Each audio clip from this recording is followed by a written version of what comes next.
I was sponging down the old station wagon in my driveway on a warm Sunday afternoon when my phone erupted with the kind of panicked ringing that sends a jolt right to your gut. Dropping the hose, I snatched up the phone, only to hear my 9-year-old daughter's trembling voice. "Dad," Lily whimpered. They're driving away with me." "Dad, help." She sounded like she was hyperventilating, and for a moment, I couldn't make sense of what she meant. Driving away with her? She was supposed to be in the backyard, searching for ladybugs by the rose bushes. How in the world had she wound up inside the station wagon? And who was they? "Where are you?" I barked into the phone, nearly tripping over the hose. My heart hammered in my chest as I rushed around the side of the house. Lily was sobbing into the receiver, making it difficult to understand her words. "They just hitched the car," she gasped. I was in the back seat, under my blanket. They didn't see me. Now it all crashed down on me at once. The old station wagon, the one I'd meticulously washed every Sunday for the last decade, had just been towed, and Lily was still inside. I lurched around the corner of my house, gaze scanning the street for any sign of my beloved, battered Ford. But it was gone. Nothing but the shining asphalt and a faint whiff of burned rubber from the tow truck. Panic erupted inside me. I couldn't breathe. "Stay on the line, Lily," I shouted into the phone. "Are you okay? Can you see where they're going?" But the call dropped. I stared at the phone's blank screen, my pulse thudding in my ears. My fingers fumbled so badly it took 3 attempts to dial 911. When I finally got through, the operator asked for the nature of my emergency, and my words tumbled out in a breathless rush. "My daughter is locked inside a towed car. Towing company. She's only 9. At some point, I realized the neighbor across the street had come over, possibly hearing my frantic shouting. Marlene was her name. Early 60s, crocheted shawl always draped over her shoulders, and a huge heart. She peered at me, alarmed, as I staggered onto the sidewalk, phone pressed to my ear. The 911 operator was telling me to remain calm and stay where I was so the police could meet me. But how could I stand still? Lily was out there, being bounced around in the back seat of our battered wagon, terrified and alone. "Marlene," I rasped. They took Lily. The HOA towed my car, with her inside it. She looked at me with wide, horrified eyes. "Come on, we're going after them." We hopped in a Marlene's sedan. My fingers buzzed as I tried calling Lily again. It went straight to voicemail, which didn't shock me. The old station wagon was almost as ancient as I was, and Lily's phone wasn't exactly top of the line. Even if she had a signal, the shrieking rumble of a tow truck might have drowned out any ringtone. Marlene started the car, and we peeled away from the curb. I directed her toward the main road, reasoning the tow truck had to be heading for the local impound lot a few miles east. My mind was a haze of worry. Was Lily scared out of her mind? Was she safe? Could she breathe if the windows were rolled up onto the hot sun? And then, almost as suddenly as the crisis had struck, my fury set in. How dare they? I was no stranger to the Stonecross HOA's heavy hand. The Stonecross Neighborhood Council, as they prefer to be called, had all kinds of petty rules. You couldn't hang wind chimes louder than a whisper. Your trash cans couldn't be out 1 hour past pickup. You couldn't have a mailbox that didn't match the uniform aesthetic. And they loved to tow vehicles for what they labeled unauthorized parking. But to do it so blindly that they'd haul off my child as a stowaway? Inside me, an unfamiliar kind of anger roared. This was more than a petty inconvenience. They had put Lily in danger, my only child, my entire world, and they'd done it so casually, like ripping up a weed. The HOA had bullied us with mailbox dimensions and paint colors, but this was malicious negligence of the highest order. I dialed the police again, urging them to send an officer to the local towing yard. My phone shook in my hand as Marlene sped down the main road. Every minute that passed was a minute Lily spent alone, locked in a rolling jail, with no clue if anyone was coming for her. The realization struck me then. I was a father who'd always strived to keep life stable. Soccer practice, careful budgeting, yearly yard sales. Somehow, a Sunday I'd intended for a routine car wash had become an unimaginable ordeal. My paternal instincts raged, but so did my sense of betrayal. I tried to be a good neighbor, pay the HOA fees on time, keep my grass trimmed. And yet, here we were, Hang on, Lily, I whispered as we blew through green light, picking up speed. Your dad's coming. In a blur of squealing brakes and pounding hearts, Marlene and I arrived at the towering metal gates of Stonecross, Towing and Impound. It was a squat, blocky facility at the edge of town, known for an expensive daily storage fee, and also for having an exclusive contract with the Stonecross HOA. My pulse pounded in my ears. I threw open the passenger door before Marlene even had the car in park, stumbling onto the pavement. A yellow tow truck sat idling just inside the chain-link fence. And there, perched on a flatbed, was my station wagon. The entire front end was angled upward, like some fish gasping for air on a hook. I sprinted to the fence. "Lily!" I yelled, voice tearing at my throat. "Lily, can you hear me?" One of the workers in a grimy jumpsuit ambled over. A name patch reading Carlos clung precariously to his chest pocket. Before he could utter a word, I roared, "My child is in that car." Carlos turned to look at the station wagon, blinking in confusion. "What do you mean in it?" "She's inside," Marlene confirmed shakily, hurrying to my side. "He got a call from her a few minutes ago. She was still in the back seat." The tow yard suddenly erupted with movement. Another worker swung the gate open, letting me bolt straight toward the flatbed. In a single breath, I hopped up onto the steel platform and yanked at the driver's side door handle. Locked. The windows were tinted enough that I couldn't see inside clearly. "Lily, sweetheart," I called, voice trembling. "Open the door if you can." No answer. My blood ran cold. The tow yard employees started cutting the straps and lowering the car. Somewhere behind me, Marlene was explaining the situation to a pair of newly arrived police officers. I barely registered the swirling red and blue lights reflecting off the metal fence. My mind was entirely on Lily.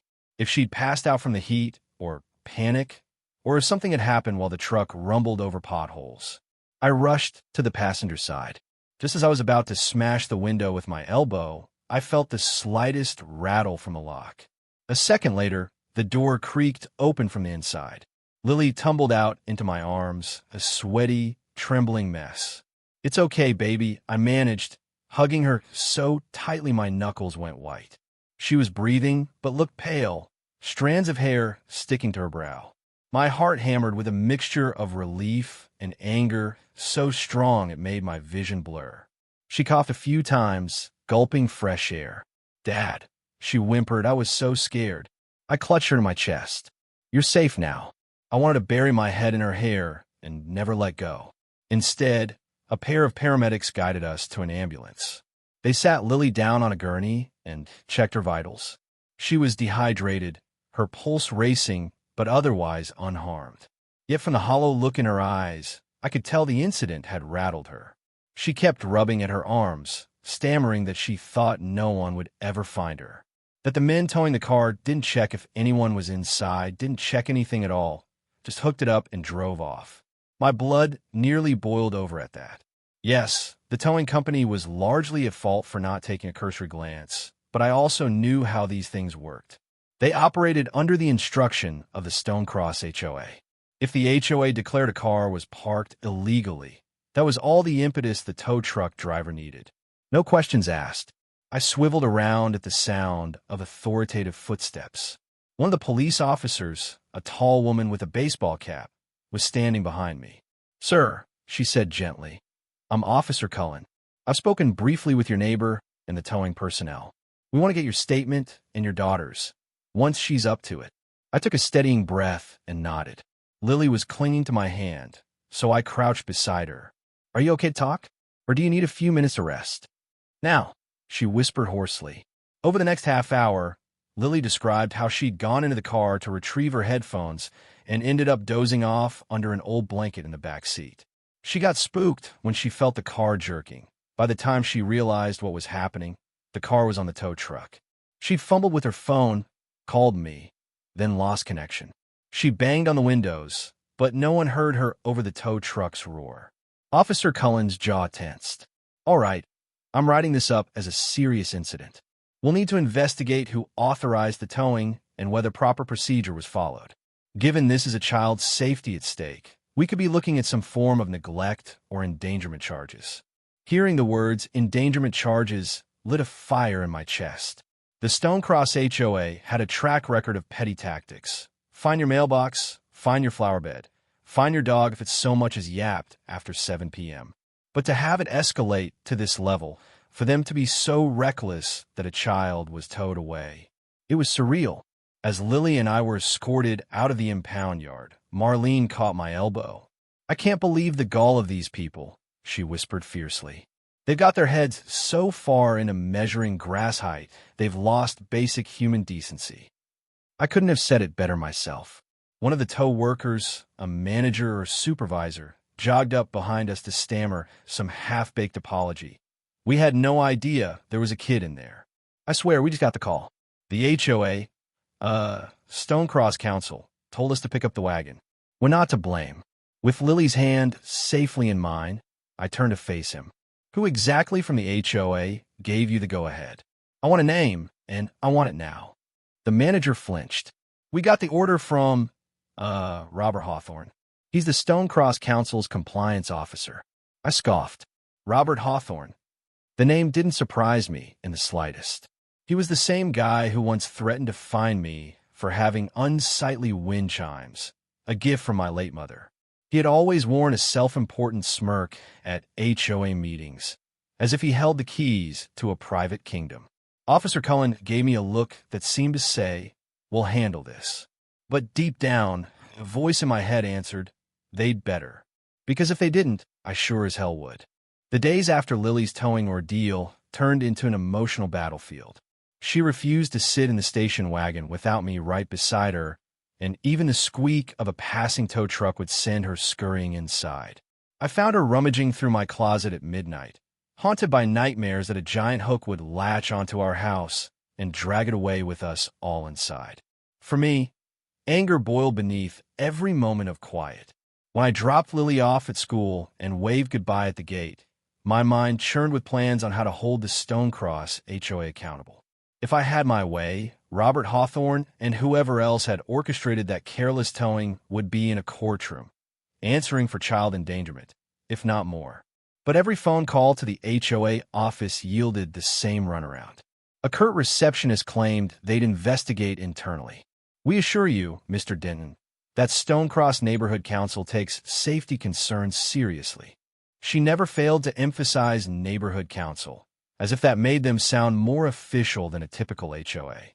It only fueled my frustration further.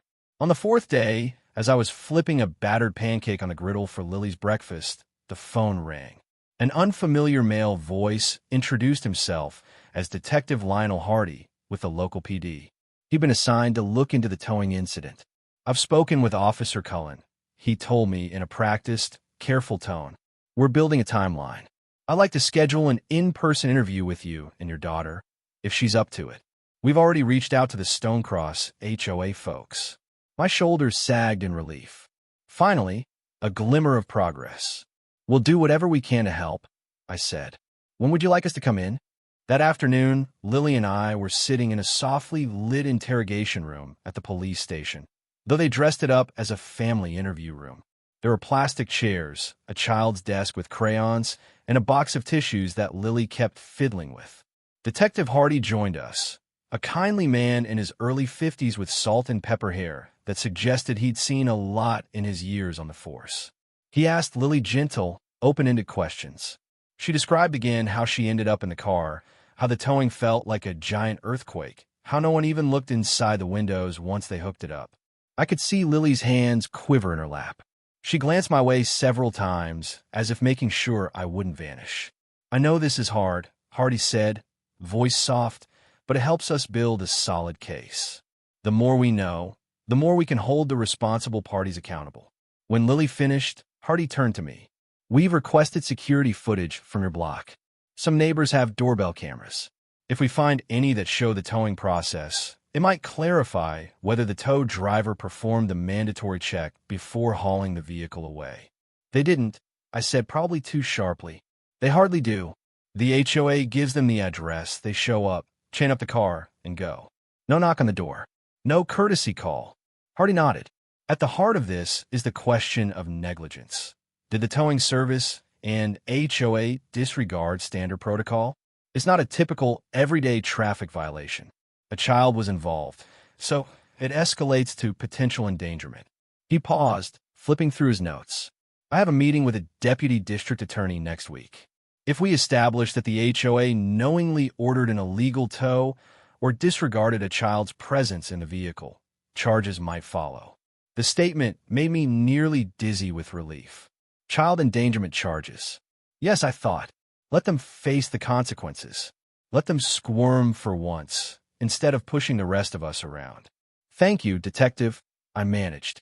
Keep me posted. Before we left, Hardy offered Lily a small plush toy from the corner of the room. She clutched the little lion against her chest as we drove home in silence, me replaying the meeting in my head. Some part of me worried about retribution. HOAs in places like Stonecross had money, lawyers, influence. But this time they'd gone too far. Even the best legal defense might not wriggle them out of nearly kidnapping a child. That evening, I tried to find some normalcy. I cooked Lily's favorite spaghetti and read to her before bed. She drifted off halfway through the story. The moment I clicked off the lamp, my phone buzzed, this time with a number I recognized, Stonecross Neighborhood Council. I left Lily's room quietly and answered in the hallway. A familiar, oily voice greeted me. Good evening, Mr. Denton. This is Robert Hawthorne, compliance officer for the Stonecross Neighborhood Council. My jaw tensed at the sound of his name. What do you want? He cleared his throat. I'm reaching out because we've received notice that you're, pursuing legal or criminal action concerning the towing incident. Before this escalates further, I'd like to request a meeting to discuss potential resolution outside the courts. My mind flashed with images of Lily's terrified face in the back seat. I wanted to tell him where he could shove his resolution, but I forced myself to stay calm. So you wanted to drop everything in exchange for what? A waived HOA fee? A half-hearted apology? He took a beat before responding. I can't speak to an apology just yet, but we do have the authority to credit your account and ensure future compliance visits don't target your residence. In the interest of community harmony. Community harmony? I nearly choked on the words. You do realize your directive put my daughter's life at risk, right? She could have died from heat, or from the car flipping off that truck. Mr. Denton, your anger is understandable. Our records show your car was parked in a restricted area for more than 48 hours, and we had ground for towing. I cut him off. She was inside the car, Hawthorne. Nothing on your precious guidelines allows for ignoring a child's life. I'm not playing your game. Silence on the line. Then, in a tone laced with condescension, he said, Very well. Expect a formal letter from our legal department. Have a pleasant evening. The call ended, leaving me shaking. My fists were clenched so tight my nails bit into my palms. I gazed toward Lily's room. This man, so casual about the monstrous risk he'd created, was exactly who ran our neighborhood. The more I thought about it, the less I cared about what resolution they might offer. I wasn't going to let them wave a check in my face and walk away scot-free. Walking into my study, I powered up my computer and began typing the first draft of a statement to the local media. That was the only language the HOA truly understood, public scrutiny. If they wanted to fight, they'd get one. And as Lily slept down the hall, still clutching her new plush lion, I vowed I'd do everything in my power to protect her, and maybe teach the Stonecross Council a lesson they'd never forget. I didn't waste any time. That same week, I sent emails to local news stations, posted about the incident in several online community forums, and even penned a letter to the editor of the county's largest newspaper. The story took on a life of its own. Neighbors began sharing snapshots of their own HOA horror tales, though mine was the only one that involved towing away a child. As the local media fanned the flames, Stonecross Neighborhood Council scrambled to contain the fallout. A letter arrived by certified mail, complete with the HOA's embossed logo. In polite, measured language, it warned me that I was in breach of community guidelines for defamatory statements, and that I could be subject to fines or additional legal measures if I continued. But I was well past intimidation. I forwarded the letter to Detective Hardy and also to an attorney friend I dug out of my seldom-used contact list. Lily was still on edge, but she seemed to take comfort in knowing that we weren't just folding under the HOA's pressure. One afternoon, I caught her making a sign for her bedroom window that read, "Kids are neighbors too." She taped it on the inside of her glass so it faced the street. When I asked why, she said quietly, "Because maybe next time the HOA will remember." Meanwhile, Marlene rallied some of the older residents around us. She organized an informal get-together at her house where folks could discuss the towing situation. I went, along with about 10 others, all of whom had their own run-ins with Stonecross's draconian regulations. While none were as harrowing as ours, each story seemed to confirm that Robert Hawthorne and a few hand-picked cronies would use the slightest justification to flex power. They'd issue fines that racked up hundreds, even thousands of dollars, or file liens on homes over petty infractions. A few people had already moved out of the neighborhood to escape the constant harassment. One gentleman at the gathering, Mr. Alvarez, had videos from his doorbell camera that showed the towing truck hooking on my station wagon. He let me watch it on his phone. Sure enough, the footage showed two men in reflective vests who never once peered through the windows. They just latched the car and hauled it off. The entire sequence took less than 3 minutes. I forwarded the clip to Detective Hardy immediately. It felt like the missing puzzle piece, the irrefutable proof that Stonecross Towing had failed to do their due diligence, all under the orders of the HOA. That same evening, Hardy left me a voicemail. "We've got enough evidence to support a negligence claim. The DEA is considering child endangerment charges against both the towing company and any HOA officials who directed them." Hearing that message was like finally taking a breath after being underwater too long. But it also made me brace for retaliation. Stonecross HOA wasn't going to roll over. And sure enough, the next morning, I discovered a bright orange sticker slapped onto my front door, declaring I was in violation of community noise ordinances. Apparently, the conversation at Marlene's gathering had been too disruptive to the peace of the neighborhood. I tore it down and stomped it underfoot. Let them try. With the detective and the media on my side, I doubted they'd come out on top. Nonetheless, the intimidation tactics continued. One night, I found a typed note wedged in my mailbox, and signed, of course, admonishing me for disturbing the harmony of Stonecross and warning me to watch my step. That same week, I heard rumors about some folks on the HOA board quietly stepping down, not wanting to get swept into legal trouble. Then came the official word. Detective Hardy phoned with an update. "We've conferred with the district attorney. They're filing a formal complaint for child endangerment and reckless disregard of safety, not just against the towing company, but also Robert Hawthorne in his capacity as compliance officer." My stomach did a somersault. This was huge. Hawthorne, the man behind the arrogant phone calls and condescending letters, was facing criminal charges. A part of me expected him to vanish into the night or blame it all on some hapless intern. But Hardy assured me that the DEA wouldn't let him off easily. Stonecross Towing had been quick to provide records showing Hawthorne explicitly ordered the tow, referencing multiple warnings and immediate removal authorization. It felt surreal. HOAs always seemed like the unstoppable force of suburban life. A small group of folks with too much time on their hands, wielding rules with an iron fist. Now, they were hoisted by their own petard. "We'll likely need you and Lily to testify if this goes to trial," Hardy said, his voice measured. "You up for that?" I swallowed hard, thinking of how Lily grew quiet whenever the topic came up, how she hadn't entirely gotten over her lingering fear of big trucks. But I also felt the burn of righteous indignation. They had towed my daughter away as if she were a piece of cargo. If we didn't stand firm, they'd get away with it. I steadied my voice. "We'll do whatever it takes." The next week was a flurry of activity. I met with an assistant district attorney who reviewed the statements and video evidence. They explained that child endangerment charges carried serious weight, possibly even jail time, depending on how the judge saw it. On top of that, the Stonecross Towing crew might face fines for failing to follow state towing protocols.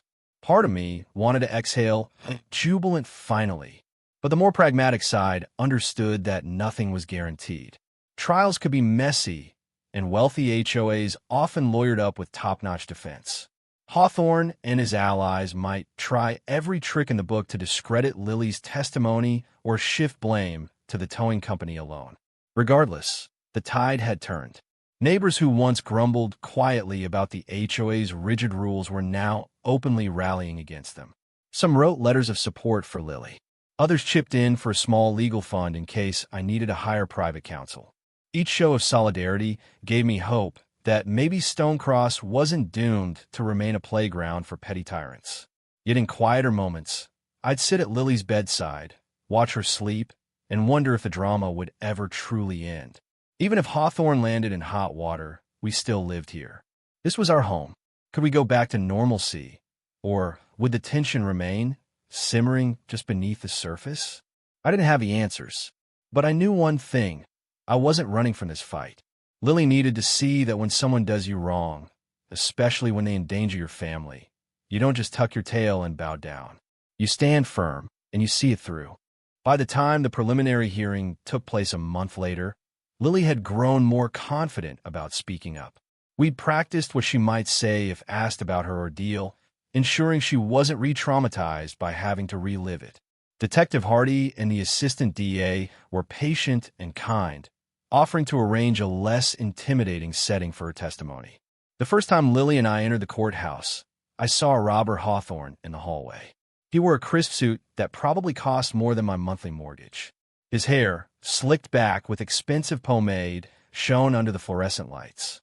He stood talking to two lawyers who looked every bit like the corporate variety, wearing tight expressions as they flipped through thick files. He glanced in our direction, but didn't even blink in acknowledgement. Perhaps his attorneys had advised him not to speak or show any sign of remorse. Lily noticed him, too. She squeezed my hand, and I mouthed, "It's okay. I've got you." Inside the cramped courtroom, the judge considered the DA's request to pursue formal charges of child endangerment. We listened as the prosecuting attorney outlined the sequence of events: the child left in the car, the reckless towing, the negligence. Several times, the defense team tried to interrupt, claiming there was no evidence that Hawthorne had direct responsibility for verifying the car's interior. The judge waved them off, citing that as a matter for trial, not for a preliminary hearing. A subdued thrill coursed through me when the judge announced there was sufficient cause to proceed. Hawthorne would stand trial for his part in the fiasco. Afterward, in the courthouse corridor, media cameras clicked and whirred. A local anchor with microphone in hand approached me. "Mr. Dent, how do you feel about today's decision?" Clutching Lily to my side, I try to keep it dignified. Relieved. I'm just a father looking out for his daughter. We never wanted a circus. We just wanted accountability. My hope is that this sends a message to HOAs everywhere. People are not just violations. We're neighbors and families. I thought I saw Hawthorne glare at me from afar, but the moment flickered. He disappeared behind a throng of attorneys, leaving me uncertain whether he'd gotten an inkling of regret or if his pride remained intact. The weeks leading up to the trial were tense. Lily's 10th birthday came and went, celebrated quietly at home. She asked if we could skip the usual bounce house party and keep things small, just me, Marlene, and a few close friends. I smiled through it all, but every so often I'd noticed that glimmer of anxiety in her eyes. The incident had shaken her trust in the safety of our neighborhood. Meanwhile, Stonecross Towing reached out through an intermediary to settle any civil claims. They offered a lump sum for emotional distress and inconvenience, a figure that made my eyebrows climb. Part of me wanted to accept so I could put the money toward Lily's college fund. Another part felt uneasy. The last thing I wanted was to be painted as someone who'd orchestrated a money grab. In the end, I listened to my attorney friend's advice to hold off on any settlements until after the criminal case was resolved. If the towing company and Hawthorne were convicted, or at least found legally responsible, we could discuss restitution in a more transparent way. The day the trial finally started, Lily and I walked in together. The judge set a serious tone, and the prosecution wasted no time establishing the chain of events. They played Mr. Alvarez's doorbell footage for the jury, showing the tow truck hooking the car, the men never looking inside. They presented phone records documenting my frantic 911 calls. They described the panic Lily experienced, The potential for harm if the heat or mechanical jostling had been worse. It wasn't a grand, dramatic affair like you see in some TV courtroom dramas. It was methodical, sometimes tedious. But it all pointed toward the same conclusion. The Stonecross HOA, represented in that capacity by Hawthorne, had authorized a rash, possibly illegal tow. They had a responsibility to ensure it was done safely, which they did not fulfill. At one point, Hawthorne took the stand, looking every bit as smug as ever. He insisted he was merely enforcing the parking guidelines, pointing out that the wagon had indeed been parked in a restricted area for days. The prosecuting attorney calmly asked if that justified ignoring fundamental checks before towing. Hawthorne squirmed. He pointed to the towing company as solely responsible. But the emails produced by the prosecution painted a different picture. Hawthorne had sent a scathing message to the towing service. "We can't wait around. Remove the vehicle immediately." When Lily was called to the stand, the judge allowed me to sit in the front row within her sight. She spoke softly, describing how she tried to scream, but no one heard her. She mentioned how sweaty and cramped the back seat became. The tension in the courtroom thickened as her small voice echoed through the microphone. For the first time, Hawthorne's gaze fell, and I caught a flicker, maybe shame, maybe just frustration at being forced to sit through a child's recounting. The trial wrapped up faster than I'd expected, just over a week. The jury deliberated for 2 days. When they filed back in, my chest tightened. The judge read the verdict: guilty of misdemeanor child endangerment. The towing company received a hefty fine for their part and was put on probation. Hawthorne's sentence wasn't lengthy. Community service, a stiff penalty, and a formal mark on his record. But it was enough to wipe the condescending smirk off his face. As soon as the verdict sank in, Lily reached for my hand. I squeezed back, tears blur my vision. We had done it. We had made them answer for their negligence, ensuring they couldn't sweep this under some rug of bureaucratic nonsense. After the hearing, a small crowd of neighbors and reporters gathered outside. Marlene enveloped Lily and me in a hug. Some folks clapped. A few passers-by asked if we planned to leave Stonecross now that we'd defeated the HOA. I just shook my head. Why should we uproot our lives? This was home. If anything, we'd helped reshape it, hopefully for the better. Over the next few months, the Stonecross Neighborhood Council underwent a major shift. Hawthorne resigned, along with a handful of cronies. A new batch of residents stepped forward with a promise to put neighbors above nitpicking ordinances. There was talk of rewriting the guidelines to be less draconian, more transparent. It felt like a new chapter was turning. Maybe not perfect, but at least more hopeful. One sunny afternoon, Lily and I washed the station wagon together, the same chore that once led to this entire saga. She was still a little skittish about tow trucks passing by, but she also sported a new determination in her eyes. She asked a million questions about how HOAs worked, about justice, about how one person could stand up to a big organization. I did my best to answer, though I don't pretend to have all the wisdom in the world. What I do know is that day by day, we'd proven you can fight back when the people in charge cross a line. You can speak up, even if you're just a dad and his kid in an old station wagon. As the sun dipped low and our wagon gleamed in the driveway, Lily gave me a grin. "Can I lock the doors, Dad?" she asked with a mischievous twinkle. I laughed, handing her the keys. "Go right ahead. But hey, if it ever gets towed again, we're both going with it." We shared a smile. Then we went inside for dinner, the last droplets of water sliding off the car's side, leaving that Sunday shine, a quiet testament to our stand against an HOA that had finally learned that some lines can't be crossed. And if they are, well, there's a price to pay. The end.